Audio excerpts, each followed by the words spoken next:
I'm here with Lauren Cave and we're going to be talking about choreographing for film. So, we did the topic, chose the topic by, you mentioned you wanted something choreography related, then I sent you a list and then you chose from that list which you wanted. So I put this topic on your list because I know that you do like a lot of choreographing for film. You did something called Against the Hour recently, and that was on the bill. And I was just I always associate that with you, and it's something you're very into, so that's why I wanted to do this topic with you. Okay, amazing. What made you pick it off the list? What drew you in? I think the main reason is I'm going into, I'm in my final year, and so I'm going to be in the industry soon. And I think ultimately what you want to do in dance really does depend on your interest, and I've always really enjoyed film, and I do think this day and age we are going into a world with a lot of technology and stuff like that, so I do feel like dance for film is going to just get bigger and bigger. I've just noticed your earrings. You should show Yes, I put my camera earrings on for this especially. I love that. Thank you. So future goals wise, I know you're wanting to set up Cave Collective and you already have started establishing that, which is super exciting. Are you wanting to do lots of choreographing for film, lots of works that are on camera, things like that for that?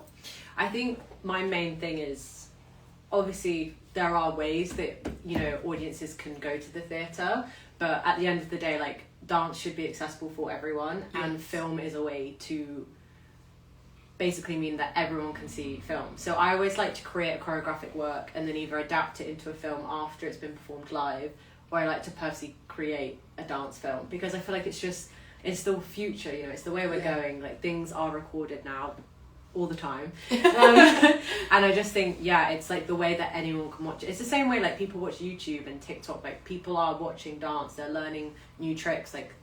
People aren't going to class all the way to learn something now, they're learning it from their phone or their laptop. So that's my view on that. Okay, so do you want to tell us about one of your recent works for film, and also the process behind that, how you choreographed so it was for film specifically? Okay. Yeah. Well, we're currently working on a project, and Jasmine's in the project. And my whole IRP dissertation is about how film can be used as a tool for choreographing. So when I start any piece, I tend to just find music I like, or just whatever I'm working on, and I will improv with the camera filming for half an hour, 40 minutes. So then I'm not performing for 30 seconds. And I'll just improv. I won't look back at it until maybe a few days later, and then I watch what I like, and then I try and recreate that another time. Because I feel so much when you choreograph is you're looking in the mirror, does that look nice? Does that look nice?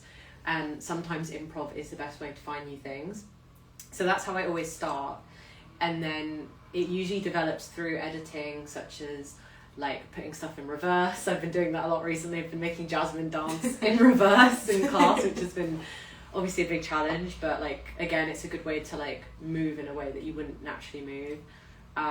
And so when I made Against the Hour, the whole concept was about time, and the whole piece was to do with the idea of life's very short, and we always kind of feel we're rushing and we're in competition with each other in life. And so it started just with a few motifs, and then by the end there was a lot of accumulation and speed changes, and that all came from editing the footage. And just editing is a way for you to look at something, or almost when you have an idea, you can physically see it before you test it out, which is really good, because I feel a lot of the time you have an idea and then you explain it to the dancers, and then the dancers are what? I don't quite understand. Whereas you can visually show them. Yeah. And you'll see on Monday the stuff that we've been doing. You've been sending these videos that have it's a rainbow version of a dancer doing the same thing next to it. Yeah, it's a hologram. Yeah. Are you using a particular software or something to edit this? So see this? I have editing wise, I know a lot of people use CapCut for things. I'm not the biggest fan of CapCut. I think it's good, but there is another app called InShot, and it's basically a simpler version to Adobe, and there's a free version where you have to you get the icon in the corner of all your videos, or you can watch an ad to get rid of it, or I pay for a subscription, which is it's 50 quid a year, which is a lot, but that's less than that's less than £10 a month. It's not actually that much. It's I think it's £5 or something, or £4 a month. And I do use it all the time. I use it for editing photos. You can literally do anything in CapCut and better. And so there is AI tracking, which is where like it can outline things and stuff like that. And I try not to use that because I'm like, I don't really want to work with AI yet. I'm trying to steer clear from AI a little bit. But then there's other things where it's just like duplicating the person and layering, and that's so good, especially when I'm choreographing. If you're improvising or choreographing something, you want to see what it looks like with 4 in a line or 4 in a group, or it's just so good like for formatting and like finding spacing as well as actually making movements. So then again, like that's how I make like formations and stuff like that. Yeah, that was a bit of a waffle. Okay. Is there anything you do differently when you like choreograph for film than you do when you just like choreograph for stage or anything? Well, I feel like stage tends to be proscenium arch, so it's like one way, whereas film is very much, it can be any angle. You can change the lighting, you can do close up.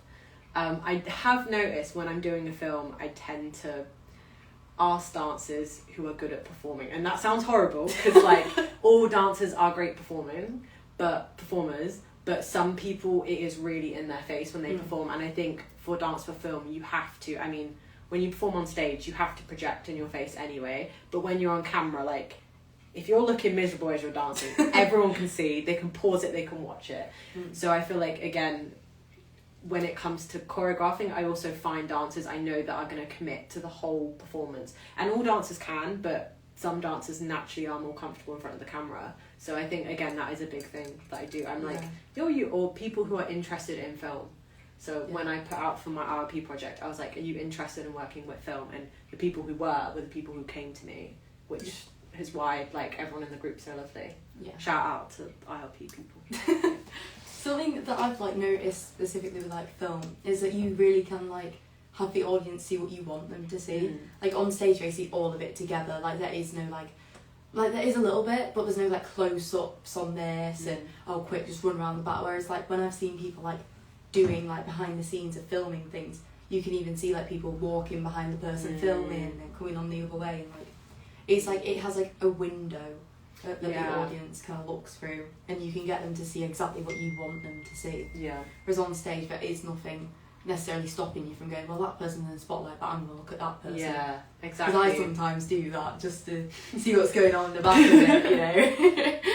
Yeah, I agree with that. I think as well, my favourite thing, especially like obviously you still want everything to go perfect on the film day, but like you can edit, you can cut things out, you know, you can do a retake.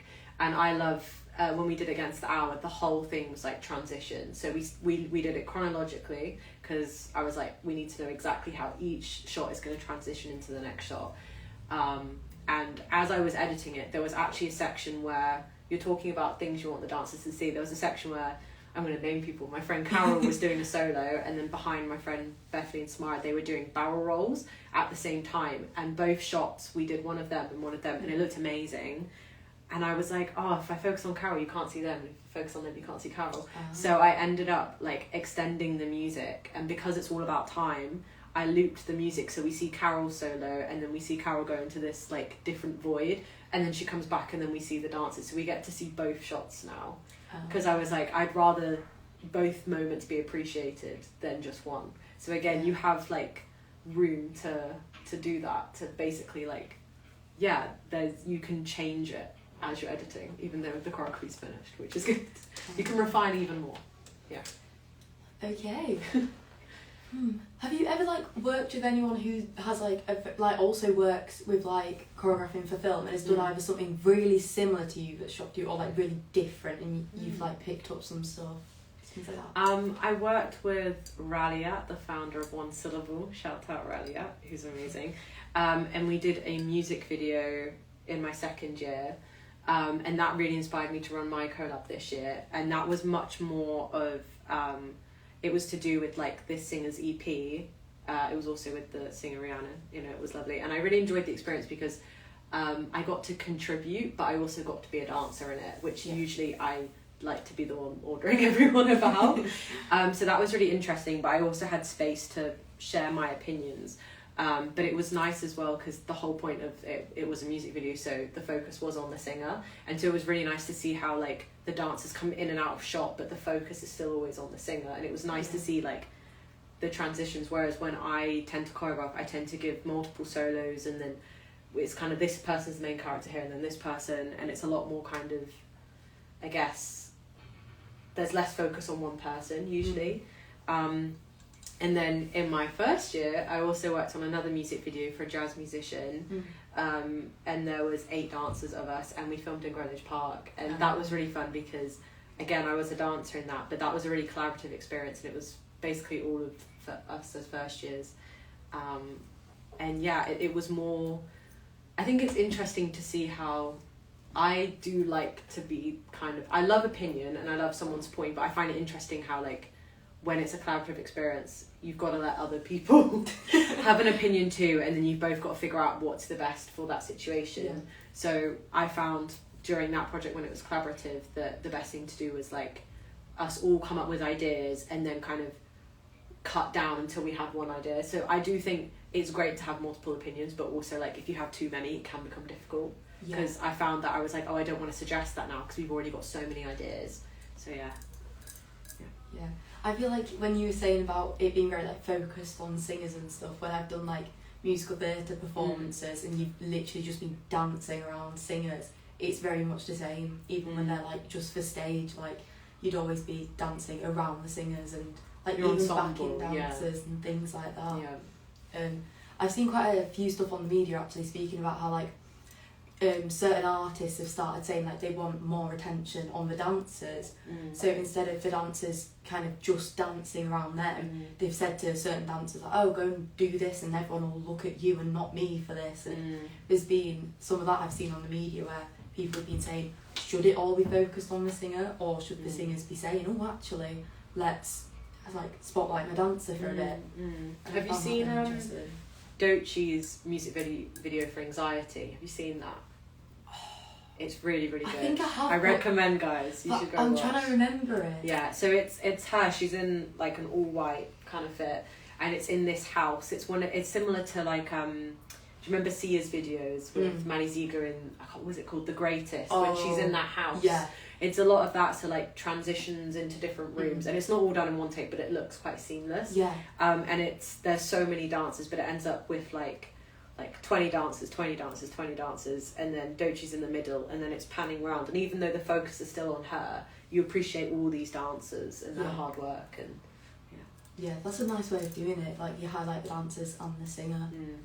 I think as well, especially because we're dancers, like we want to be appreciated, but also I feel like it's about finding a medium, because as well I feel like dancers, like in some, I don't want to say traditional, but in like, for example, if you're on like, I don't know, Ariana Grande's tour, of course you're going to be her backup dancer, but there's still room, you know, for, it's not about the dancer being highlighted, it's more about the dancers sharing their art. You know what I mean? It's less of I want a solo, and more we're dancers, you want us to do something impressive, we'll do it.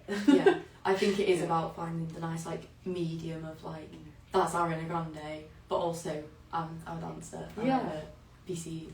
Yeah, so and you're performing as well, just as I know that Ariana Grande is the focus, but like if you're performing on stage, you will have people watching you, so it's not just about her, it's about you giving everyone a good performance. I remember actually, it was a while ago, he's called Gaz Davis, I think, Davis, and he like was a backing dancer for like loads of artists. I think he might still be doing that, and he was saying he was a backing dancer for Little Mix at one point. And he was saying like they were genuinely some of the like loveliest people he'd met, because he'd been backstage with them, and he was like, they just wanted to speak to you, they just wanted to be human like everyone else. And he was saying like he feels like we all kind of go, oh, that's Little Mix, oh my god, and actually he saw them as very human. He didn't, apparently they were very like appreciative of what the dancers did, they were very appreciative of course of Little Mix, and there was that genuine human connection as well as the kind of professional one. So there was, yes, you're my backing dancer, but also, oh, that's Gaz, not just hi dancer. Like there was that kind of. If you think about like, I actually haven't watched Wicked, which is bad, but I have seen like the clips of the big dance numbers, and I know it's bad I haven't watched it, because I was going to wait till the second one came out to watch the first one, and now I'm going to spend some time and then I'll watch both of them.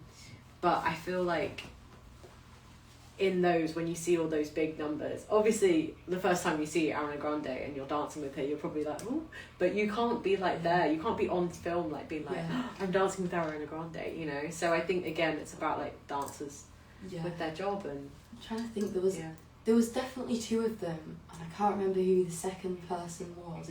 But there was oh, I do. One, I forgot the character's name, but it's the blonde best friend of Glinda's. They were a Kappa alumni. And then one of the dancers in the Wicked film, I also knew. They're called Naya Bautista. I don't know them very well, but I did a class with them a while back, and they're in like company Wayne McGregor. So, you know, if you ask them about me, they'll be like, I don't know who that is, but I know who they are. Like they were in it, and it's like when I was watching it, like seeing people I know in like dance films and just films in general, it gives you like a new appreciation for it, I think. Because like even there's so many different like films and series I know people in, like Adolescence, Emmerdale, Coronation Street. I know people in all of these. That's what I mean as well, like dance film, you can see so many people, because it is amazing going to the theatre, but I don't know if you've spoken a lot about this with other talks, but like obviously being a professional dancer is a difficult career, but I think a lot of people as well are doing a very specific type of dance career where they want to be on the big stage, or they want to be in the company, which is an amazing goal to have, but there are so many jobs in film and advertising, and then there's so many jobs in like community dance and other stuff like that. And I think for me, I found that there are so many opportunities, like dance festivals, you know, making a collaborative film, doing a music video, like there are so many opportunities for dance there, and it is a growing field. So I feel like when dancers feel like, oh, I don't have anywhere to do, or I don't know where I'm going to audition next, I'm like, audition to be in a music video, or like a few years ago we were in a Britain's Got Talent advert, and we didn't get paid. We got paid in cake, but we got there and it was through, you know, the grapevine. So you know, people were like, oh, have you heard about this? And we did it, and it was a really fun experience. I wouldn't really do it again, but it was like a great day, and we got to be in an advert. And then a friend from my year was like, oh, do you want to be in this music video? So again, through like your friends, you will hear through like music videos and stuff like that. And of course it's important to get paid at some point, but it's a great way to reach out, also get things for your show reels. Like there's so much you can get out of film, so I feel like it's such a good field for people to go into. And you don't necessarily have to be the director or the producer. Like you can do you can be the dancer, you can be the editor. Like there's so many options. Yes. By the way, the who we have from VGT, we have Ella behind the camera. She's waving and saying hi. Hello. There we go. Hi. So we need to encourage Ella Blake to come on Offbeat at some point. Yes. Get in the comments, guys. Yes. She's reading there. Yeah. Okay. Do you have any like things that you want to like push in the film kind of industry for dance? Like things that maybe like you don't agree with, or something that you really agree with, and you're like, I want to really push that, I want to really change that, anything like that? I would say, I don't want to say more accessible, because I think ultimately like cameras are expensive, and time, and you know, like for an example with Against the Hour, because it was a student project, I didn't pay my dancers, and you know, people were voluntary happily in the piece, but obviously you do need to pay your dancers in future projects. And when I graduate, of course I will have to, and you know, you can work through things like that, but I do think like film wise, specifically dance films, the biggest way to get revenue from them, and you know, to make them popular, is through dance festivals. And majority of dance festivals you have to pay to submit. Yes. So I've entered Against the Hour into about 3 festivals now, and because I'm 21, it's 21 to 20, I think, you're allowed to submit for free, but you can't submit the whole version. You can only submit 6 minutes out of 16 minutes, for example. So even though that is kind of some leeway, if you know, the film scene and the dance scene wants, you know, new and young artists to come into the spotlight, why are you making us pay 50 quid to submit a film that might not even get picked, that will not get any revenue? It's like they're saying, oh, you're lucky, we're having the film in your festival. I might not, I hope no one sees this from a festival thing now and gets annoyed at me, but I do understand there's a reason why they need to, you know, to pay, because that money does go into festivals, but I think there should be more opportunities, not that there isn't, but there should be more opportunities for grants or free submissions, because I understand if it's a really successful festival, like Edinburgh Fringe for example, but when it comes to like you want young artists and new filmmakers and stuff like that, like I know everything has a price, but there should be more room for free submissions, or even if it's a free submission and then if it gets accepted then you pay, because why are you having like 50 quid to submit a film is crazy. And I do guess that is the world we live in. I guess it's like audition fees. Yeah, audition. I still don't understand that really. I don't see the point in that audition. Like, this is just my opinion.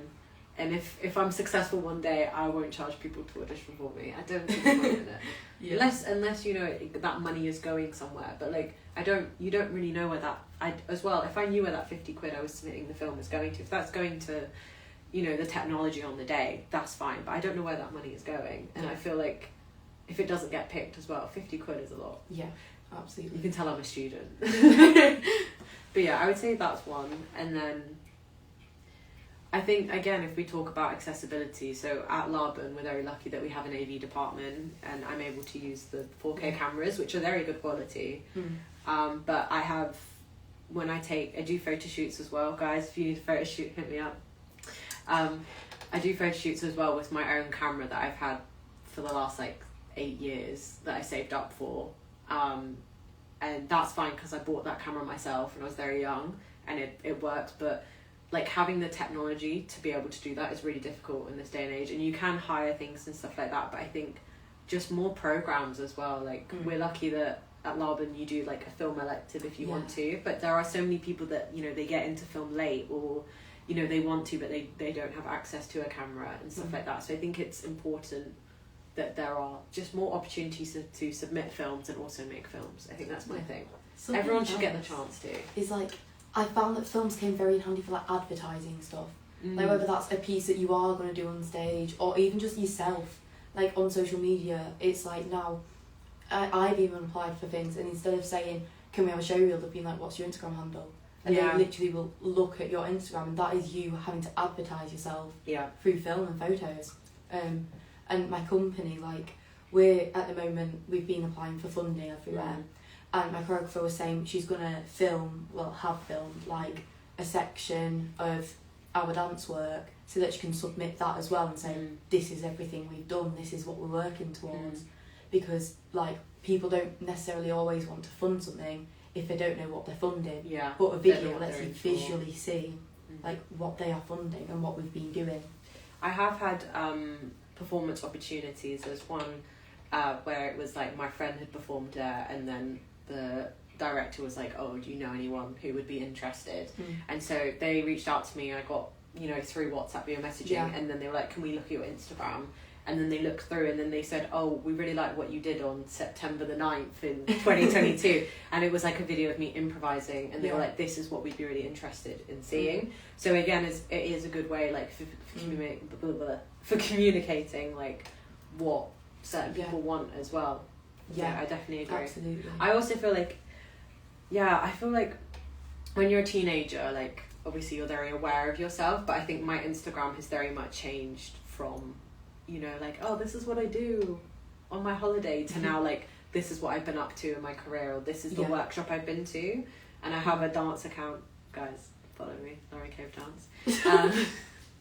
Gotta reach out, and that's also why I've made the Cave Dance Collective Instagram, because I have made a website. It's not on air yet, but I'm kind of like, in this day and age, people look at Instagram more. People don't look at Facebook as much anymore, or LinkedIn. And LinkedIn's more, I guess, for more business stuff. But I feel like Instagram is very big at the moment, and you could say TikTok as well. But it's interesting. That's what I mean. Like, it's such a growing, you know, art form, especially in film. It's very much growing. I feel like you can do site-specific performances too, but I feel like film also does allow you to kind of film anywhere really, and you can switch between places. But there is like film permits and stuff you have to get. Don't get me started about that. I've learned as well, I think this has been a really big life lesson for me. I think if you want to make a film, like film permits it's a big life lesson. So when I filmed Against the Hour, I needed public liability insurance, which you kind of need anyway as a dance teacher. And that wasn't even to cover equipment or my dancers, but it was because we were in this, we rented out this like amazing old waiting room. It's like a Victorian waiting room at a train station. And the public liability insurance was in case, one, we broke something, or a member of the public walked in whilst we were filming and accidentally hurt themselves. Because I was liable for doing the shoot and I had hired the venue, if that person hurt themselves, they could have sued me, which is crazy. It's like, honestly, there's so many things you like don't really think about. And as students, it's, you know, not a problem, but because this project was outside of university, I had to make sure I had it. So I had, it wasn't, to be fair, it wasn't that expensive, but I was covered for 2 weeks. The minimum you can pay your liability is for 2 weeks. So I paid 2 weeks in advance of the shoot. And it just meant on the day, if something did happen, we were all covered, which was good. Get your public liability insurance, guys. It's really important. It is. I was covered up to £2 million. And I didn't pay a lot. Like, I know that is what it's for. It's like car insurance. Yeah. Like, if you pay a little bit each month, and then if you have an accident, you're insured. So it's the same thing, because $2 million is crazy. But yeah, it's good to have. Have you, since like you could practically take your camera and do it anywhere, have you done ones where maybe it's like outdoors and maybe like the dancers have had to wear like footwear or like there's been things that have changed costumes because they've been in a different setting? So for Against the Hour, originally it was barefoot. And you know, we made sure, like, we agreed half up, half down to make sure that hair was out the face. And then when we got to the venue, I took one look at the floor and I was like, someone's gonna get a splinter in their foot.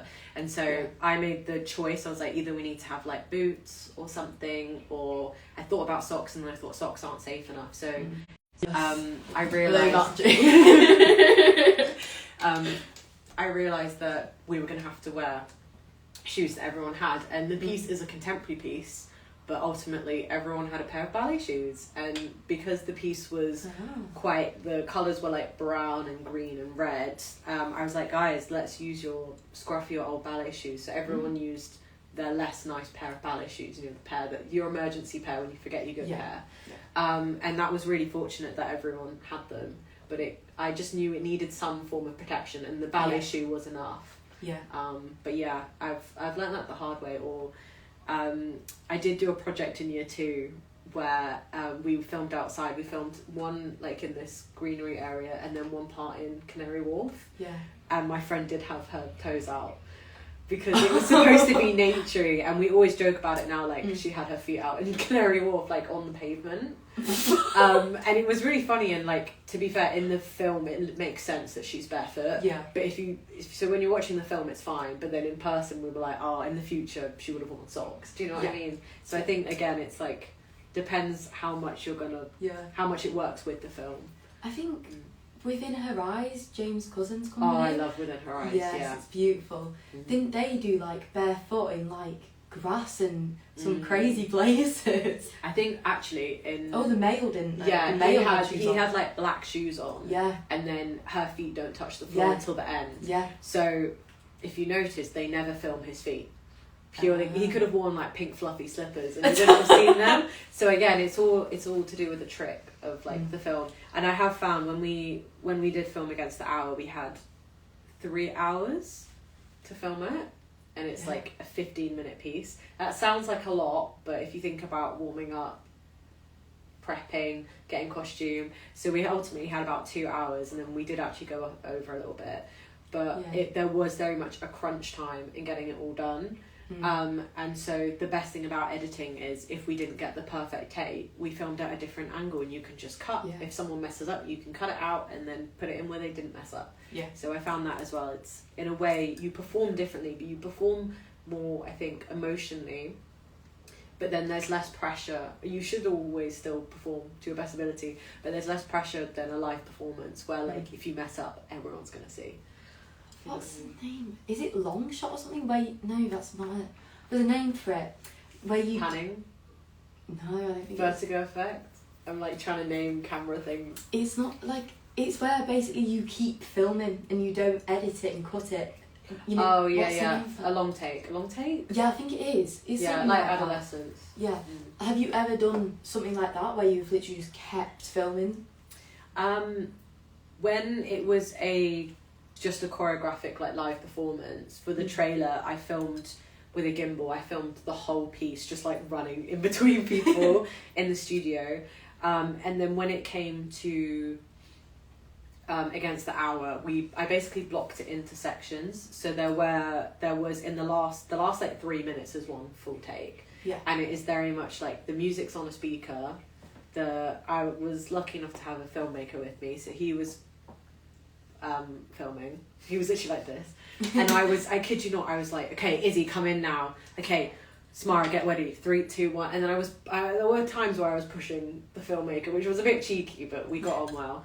And I feel like, again, even though the take was clean, you can hear like my voice in the video before the sound's on, and it's like me telling where people to go. And so again, I remember I did one with Izzy where there was a lift, and so the camera follows the lift, and then Izzy appears out of nowhere because it pans onto her instead. And so her face was so important in that moment to be very controlled, because as soon as they go, the focus was in on her. And so I think, again, a long take is great, but as soon as someone messes up, I think there was one take where Izzy smiled and we had to go again, because as soon as that happens, you can't you have to go again. There's no way, unless you like pan it out or you like chop a bit of the screen off, like you can't. So that was difficult, but it was worth it. And I think as well it means as well you appreciate the film more, and you're like, wow, that was done in one take. Yeah. Is there like a particular like work you've watched like that's been on film that you've been like, that has really inspired me?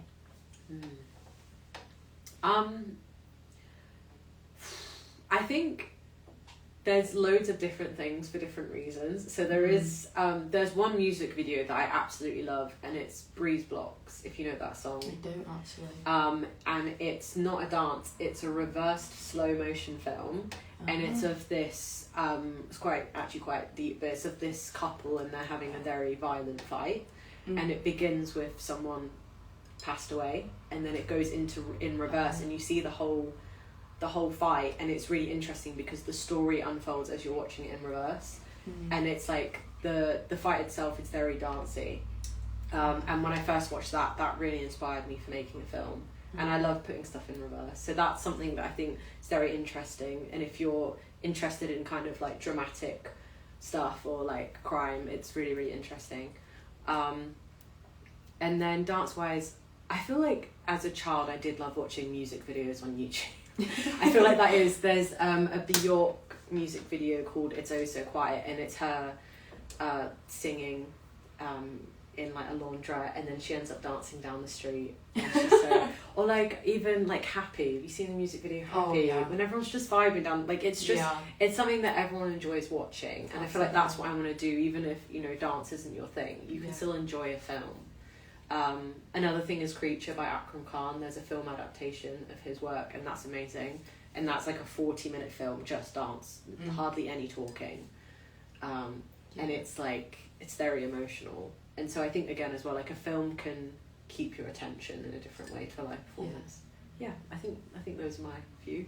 Something that I saw, like, that someone, like a group did with a camera, that I was like, that is so smart, was Battle of Hell the musical. I think it's in the first song, Or Revved Up with No Place to Go. And what they do is they actually use a camera that's going live, and then there's like a massive screen in the back while there's still like people on stage. And on stage, I think they're like outside this like character's house basically, and like on the camera you are seeing this character's bedroom and this interaction where you see the like daughter, like the lead character Raven, and her mum Sloane, and you see them like talking and interacting, all this, and you just see it on the screen, but it's live on this camera. And you can actually still see it because it's still like on the stage but like to the side, and you can see them walking around with the camera like this in this like separate like domey thing at the side of the stage. That is cool. I always feel like I don't know, when you go to a concert, and like the film guys, and you know the big like screens that you can watch on. Yes. I always find it so interesting how they cut in between everything, and I know it's probably like, oh, okay, well, let's cut to the crowd now, and then let's cut to Ariana singing. I'm just gonna use Ariana Grande as an example, but I think that's the same thing of like figuring out how it's all gonna work, especially live. Like, yes, that is a lot of pre-planning. When it came to the film, like I knew when we were gonna film it, and I had ages, but I can't imagine doing it live in one take. Like, that's crazy. What like advice would you have for someone who is maybe wanting to do like choreographing for film something, that kind of thing? This is a little bit kind of basic, but I think just like trying. just like that. I should extend more. Just like trying loads of different things and keep trying. I know that sounds so silly, but there's so many times I filmed something and it's looked awful, and then I've done it again and it looks awful still, and then I've done it again and then it looks a bit better. So I think it's just a case of, what's the word? Excessive, like, I guess excessively filming everything. Or I did photography A-level, little shout out to photography, and I found when I was doing my final piece, which was a film, there was stuff in my camera roll that I took in like lockdown, which was like 2 years before I did my A-level, that I used in the film. So I think again, like, you can record everything, obviously if it's with other people, make sure they're comfortable being filmed, but like there is no really right or wrong in filming. It's more, you can film something and then you might be like, oh, that doesn't look very good, or oh, I'm not interested in that, or that's not what this project is about. But I think again, just trying loads of different ways of recording, so it doesn't just have to be filming. I love a pan, I love a circular film. Like, I love filming stuff in a circle. I love, for me, filming in reverse is so interesting because physically, like, you see things that you can't, like, there are things you see in reverse that you can't, like, the body actually can't do that. Yes. So it's so interesting to see it that way. Or in slow-mo, like, you can actually move in slow-mo if you try, and, you know, glitching, editing, like, you can physically do that in the body, but someone can't do, like, I don't know, a backflip, but they can do a front flip in reverse. That's a really cool backflip where they're not even pushing off. Like, it's so interesting to, just find different ways. I think the biggest thing about filming is film in loads of different ways so that you can edit in loads of different ways. Because if you film one way, there's only so much you can do with it. So yeah, just keep trying. Honestly, don't give up on it, because you'll just get better. Like, final messages or thoughts? I don't know. I think I was really into film, and then I came to Laban, and my first year I spent a lot of it trying to figure out how to be a performer and how to choreograph in a very, I don't want to say cliche way, but like, this is how you choreograph, this is how you do it for live. And then in the last 2 years, like going into my second year, I really found like I really enjoyed it. So I think if you have a passion, doesn't necessarily have to be film, but if you have a passion or a route that you're interested, don't let other things get in your way. Because I wish all of first year, I don't think I took many photos or filmed a lot, and I wish I'd done that. I really wish I'd done that now. Yeah. So I think just like, if you're interested in something, or if you're interested in trying out film, make time for it, because if you don't make time for it, you won't be able to get better. Yeah. That's very black and white, but that's just how I feel. Brilliant. Cool. Well, thank you so much everyone for joining on me today, and I'll see you for the next one. I've been discussing choreographing film with Lauren Cave, and Ella Blake is off camera today. Bye. Bye. Thank you, guys. Thank you.